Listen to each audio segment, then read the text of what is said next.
My guest today is Todd Wynward. He has a new book coming out in September 2015 called Rewilding the Way, Break Free to Follow an Untamed God.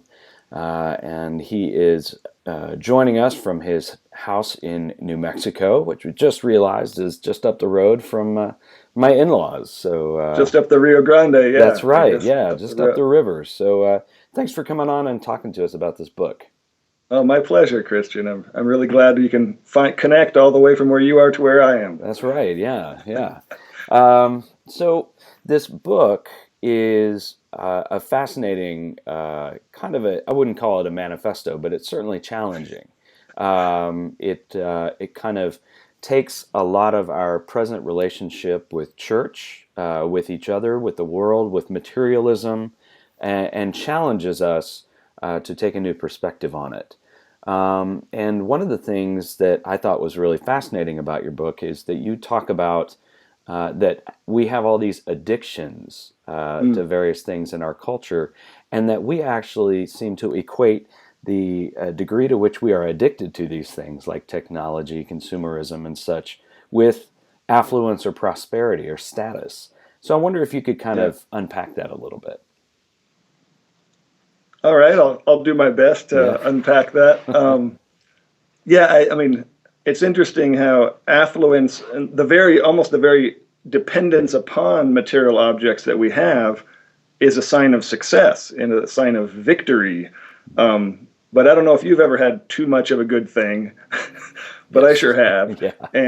And that's where I think we are today. That something that was the good life in America has turned into a frenzied, compulsive. We worry too much, we hoard too much, we eat too much, we fight too much, we love too little, we accept too little, and we celebrate too little. So something that been good has gone bad, similar to an addiction. I'm comparing it very much. I know in my own life, I'm addicted to petroleum, to consumption, to so many creature comforts that I don't think an untamed God really wanted me to have in the first place. And it's actually become a destructive element. And addiction certainly is a dependence upon something that, even when destructive, I can't stop doing. Hmm. Rooted back, you look back at our Judeo-Christian culture, you look at Paul 2,000 years ago saying, here I am doing things that I know I should not be doing. I feel like that's a root of an addictive nature right there. Paul talking about it on both a personal and a systemic level. But I think as a system, our culture's gone awry enough that many of us can identify with just a stress-filled, running around with our heads cut off kind of life.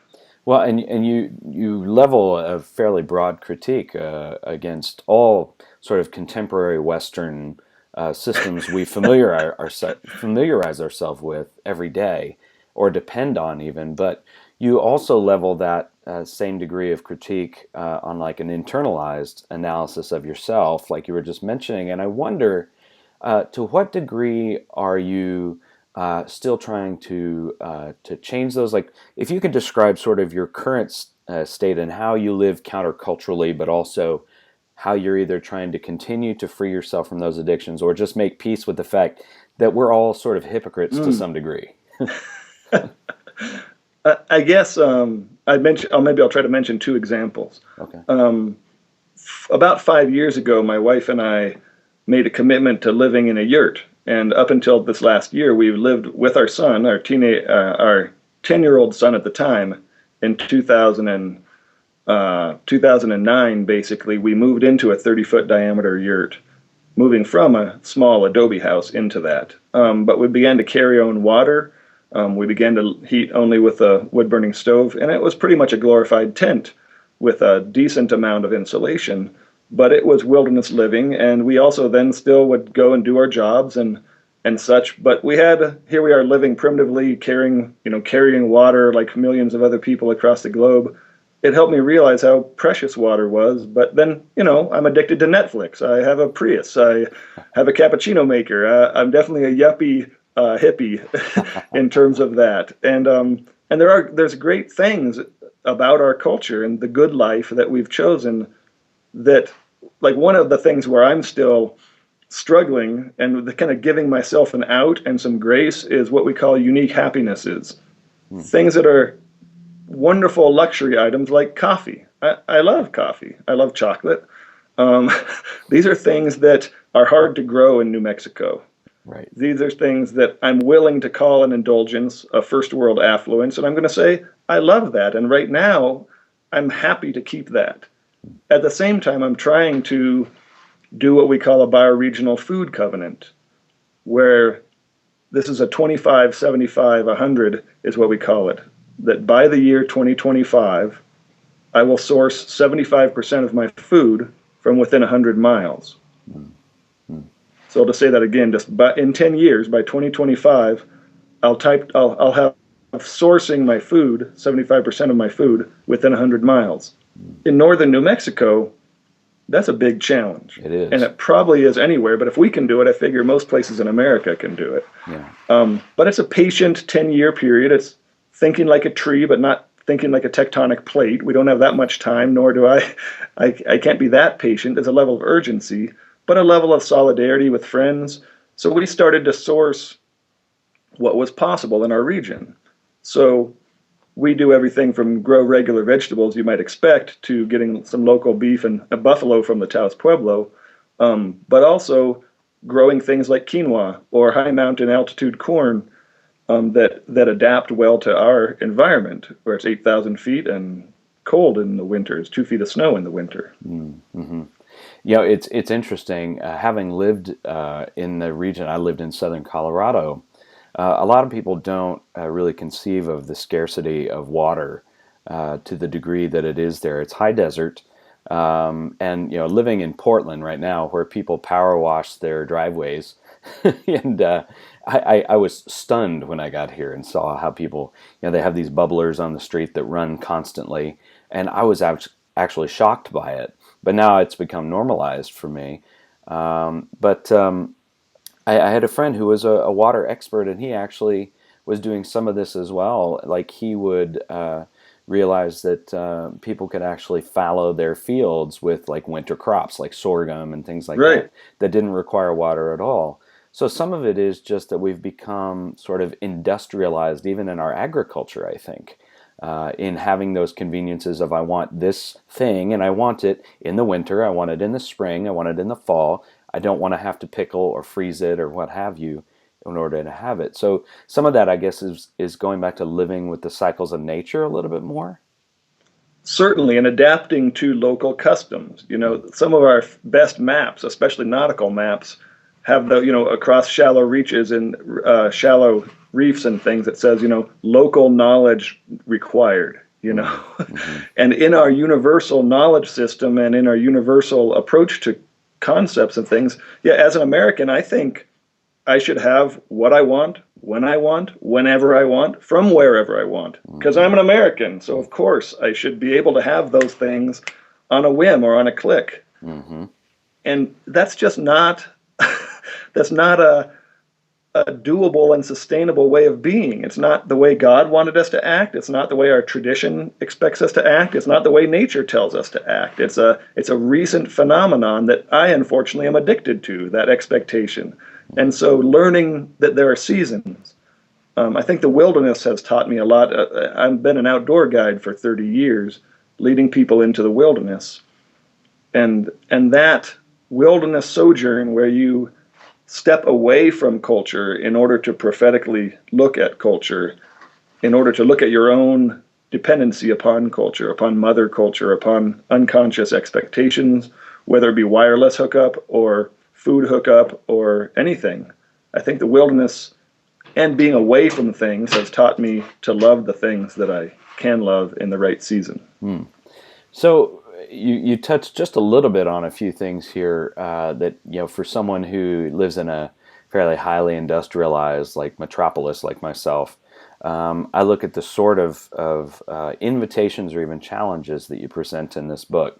And aside from it being countercultural, it's difficult. It's a hard sell. What you're telling people is to go out of their way to intentionally be uncomfortable, in a manner of speaking. So how do you go about preaching this sort of new gospel or reimagined gospel to people who would really rather just be comfortable and keep their creature comforts and not work so hard at undoing all the things that they seem to have associated with the good life. Well said. For me, if there is someone who is satisfied with the way that they're living and wants to be personally comfortable without looking at the comfort of the larger world or the comfort or the condition of the environment, this book is not for you. Mm. This book is for someone who has at least a prick of conscience, a little bit of something might be off with my consumer attitude, or maybe our nation is a little more greedy and short-sighted than we could be. If there's a little bit of a thought about that, or maybe even, wow, this current good way of living where I'm, like I said, eating too much, buying too much, selling too much, earning too much, if this frenzied, nonstop roller coaster of a life, if that's what you want, then this book isn't for you. If you want something better, deeper, stronger, more fulfilling, I guess the thing I want to mention, Christian, is that although the process is difficult, the life is not. Mm. The life is a quieter, calmer, more resilient, more joyful life than anything I've experienced before. As I step closer to an untamed God, I feel more and more communion and sense of self-worth, sense of beloved identity, than defining myself through things and objects and preoccupations. Hmm. Well, and it's interesting because I've gotten to interview several other people from your publisher, Herald Press, and some who live in Amish communities and the like. Mm. And one of the things that they've talked about is how attracted to simpler living people seem to be these days, that they realize that they're becoming overwhelmed and even overburdened, and even maybe their lives being foreshortened, quantity and quality both, by the frenetic pace and the complexity of their life now. So one of the things that you kind of start, I mean, you're kind of in the deep end, so to speak, of a lot of this compared to a lot of people. But one of the entry points that you talk about in your book is a practice of embodying enoughness. And I wonder if you could talk a little bit about what that looks like, especially for somebody like me who lives in the suburbs of Portland, Oregon. How do I start practicing and embodying enoughness?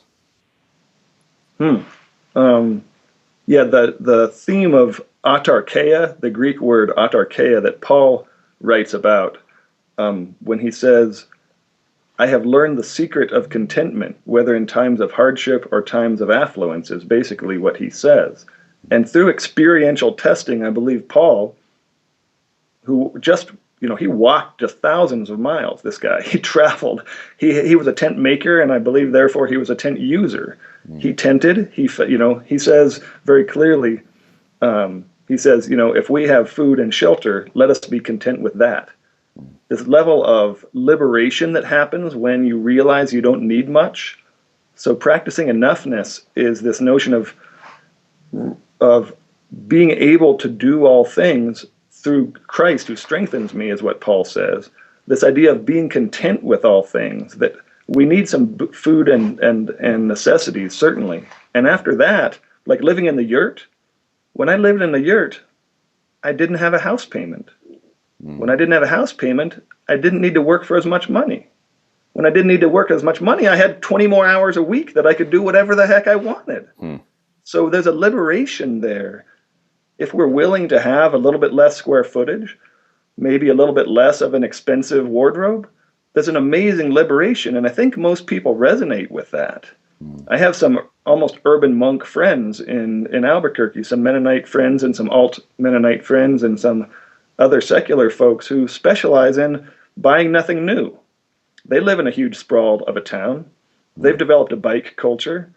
They've developed co-housing arrangements. One man built his own shack in exchange for a space to live while he went to grad school. Just some fascinating examples of people. In your own neck of the woods, one of the things I mentioned in the book, Christian, is a group called Wilderness Way. I don't know if you know of them, but they're in Portland. And they leave their watches, their cell phones, their house keys at the door when they enter wilderness space in an urban environment. They actually worship in a yurt, I believe, in your town. Mm. They go out monthly for a wilderness walk as part of their church.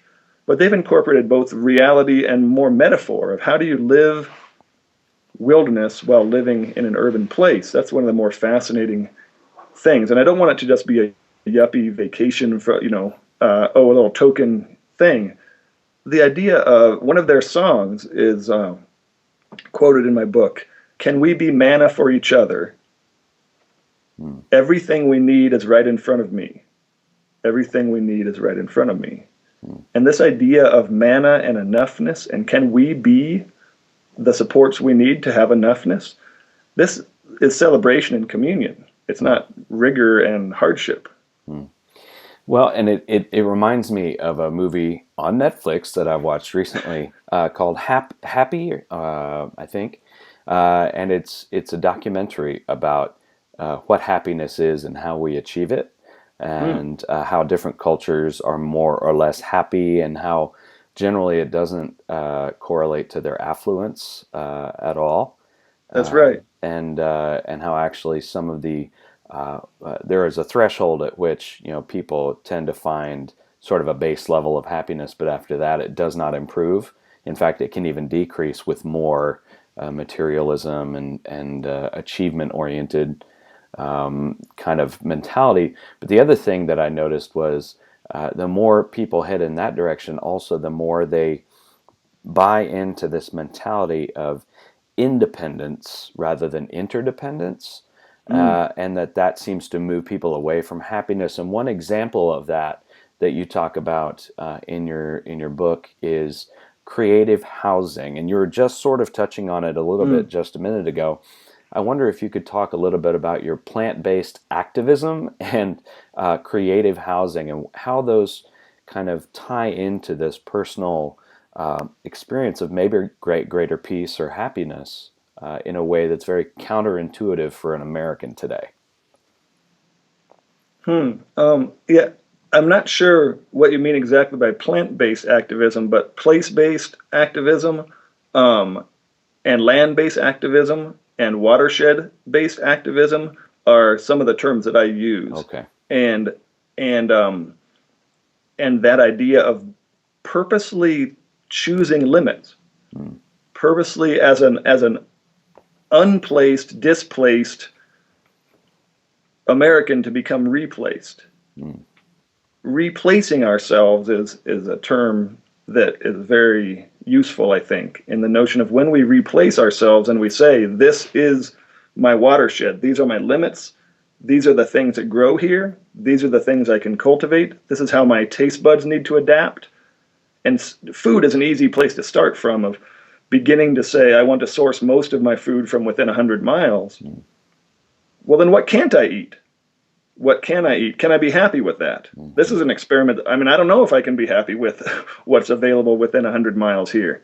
I'll probably choose a lot of those unique happinesses for myself for quite a while. I still want Florida orange juice. I still want Italian olive oil. I still want Parmesan cheese that comes from somewhere else.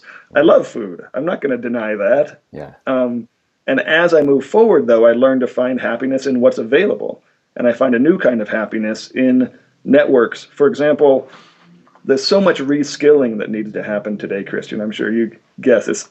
Portland is a huge hub of all that, of people learning how to make their own tools, make their own knives, make their own food, etc. I'm not talking about Portlandia has some great skits about pickling everything, handlebar mustaches, and there's such a neo-Amish, a pseudo-Luddite kind of vibe going on. Right. And I'm probably part of that as well. But there's a much deeper aspect of skill building, and working with an interdependent community.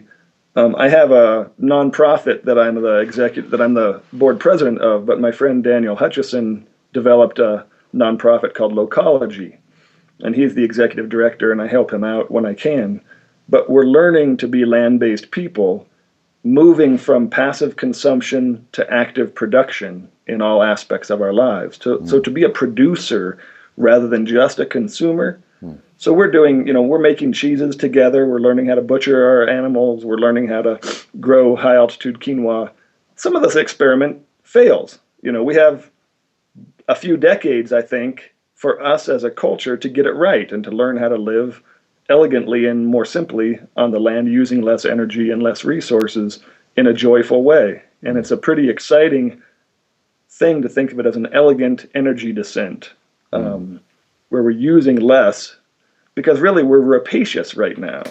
And if we think about raping the planet for our own needs, it's not something that people feel happy about.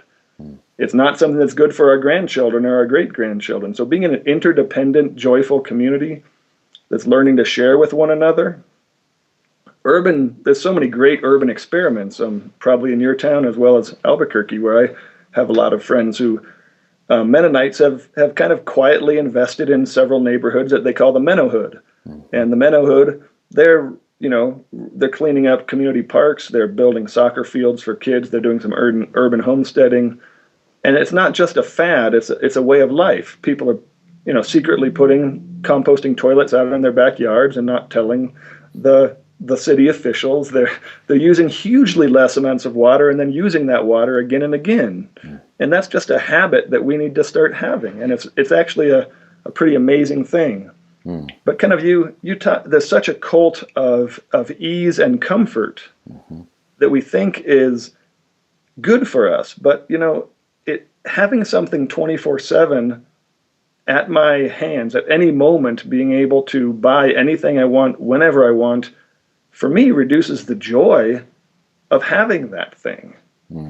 And so coming back from fasting, like it was wilderness time or conscious fasting, my friends in Portland, actually, some of the folks at the Wilderness Way are taking a day where they're attempting to forage their own food and see what that's like. Where is there food available in their town? If they had to fend for themselves, could they? It's a stark realization when we realize how utterly dependent we are on the mechanisms of agribusiness and petroleum, and how thin of a veil it is between us and, at any moment, the whole kind of food system could potentially shut down to some sort of shock in the system, right? For 4 days, I write about this a little bit in my book, for 4 days, natural gas did not get brought to Taos. Some trucks from Texas couldn't come in the dead of winter. And 4 days going without natural gas opened my eyes to so much of what happened. Heating got disrupted for almost everybody. Gas stations and grocery stores had to close. People started fighting in line for things. People started getting very worried about their infrastructure, so they flipped on, of course, their space heater to stay warm, and that jacked up the electricity demand. And suddenly you're like, wow, our firm culture isn't really so firm. But then these amazing resources started happening. People started sharing firewood, offering to check in on elderly folks. You know how community rises from tragedy or scarcity. So this idea of being in an interdependent community, like you said, is something that is just the norm. It should be the new norm, but it's a very old norm for us, I think, and it teaches us how to thrive together. It's funny that you mentioned just that kind of dynamic, because I could not help but picture how the Grinch stole Christmas. The Who's in Whoville, at first they're distraught, but then they come together and they're okay without. And all of a sudden he loses his power over them if they don't need the thing that he thought they needed. What just on that is, how many times have most of us, myself and speaking, how many times have we actually needed anything? How many times have we experienced enoughness without extra savings accounts and without extra food in the larder? Like, we as North American affluent Christians, I'm speaking from that end of things, we haven't experienced enough of God's grace, of enoughness, or of leaning on a community member to even feel like we can trust it. So there's a little bit of paranoia based on inexperience that we feel like, oh no, what if? As opposed to, let's try something. Let's see how that feels to rely on other people. And you even take on organized religion in this book. You challenge organized religion, that it's even in some ways complicit with some of these systems. So how would you challenge Christianity in particular to reimagine itself, or how would it look different if it were to embrace the principles that you propose in your book? As you know, I wrote a novel also called The Secrets of Leaven. And in both that book and this book, I really emphasize wilderness sojourn and catechism and rites of passage. Jesus was baptized and then went to the wilderness. And after that began to form a church or a body of called out ones around him and experience communion. So this passage of baptism and then a transformational period in the wilderness that then leads to church and communion and the body of Christ. I think we've missed the entire wilderness sojourn. We've missed the separation from culture. As we begin to look at Jesus, we see him more and more as a radically anti-empire figure. We have to imagine that this is a nonviolent son of a woman with unclear parentage who clearly would have been outside of the system of acceptance. He was not welcome into mainstream culture. He was poor, and there were crosses on the side of his road. He was experiencing imperial execution and threat to those resistors every day, and yet somehow he introduced this idea of the community of God, of the kingdom of God. But the first step was to step away from empire. And I think we as churches have marginalized that to almost to the point of silliness. We haven't done, we're having adolescents raising adolescents in the church. We don't have people who have done the deep soul work of stepping away from culture in order to prophetically critique culture. And so very rarely in first world privileged churches have we done the catechism or the training that I feel like is necessary for a mature, robust, life-affirming, earth-affirming, empire-resisting kind of a follower of Jesus. Stemming from that, then, if one has been trained perhaps properly, it's interesting, I've discovered that the early church had up to 3 years of experiential training. This was a non-book society, largely, illiterate or for the most part, there were mentoring going on, and up to 3 years of training before one would become an official follower of Christ. It gave me pause to think about, wow, what could that have been like in the earliest of churches? I wonder, one last thing I wanted to ask you is, what are, if anything, some things that our current culture or our current Christian practices that we're getting right, or even headed in a right direction, that you see some promise, I guess within our daily life currently? Excuse me, taostilt.org. So that's TAOSTILT.org is a website that's just coming up this month, so it should be available coming in May. And then rewildingtheway.com is the book website, and I'll be posting regularly there. So I hope those are two ways that you can find me. But TILT stands for the Taos Initiative for Life Together. And it's our experiment in attempting to live in a new way, starting with ourselves, to reinvent the American way of life, the good life in America, starting with our own. So those are two ways. And my email, toddwynward@gmail.com, certainly you can contact me that way. But we'd love to consciously host people. We realize that we can't just take visitors all the time who want to come and just learn about us but not do anything. So we ask people to come and make it a journey and to stay for a day or two and put in some labor on the farm or the house, or you can pay a modest fee for an overnight bed and breakfast, and we'll treat you with chili rellenos or bison burgers or something good from the land.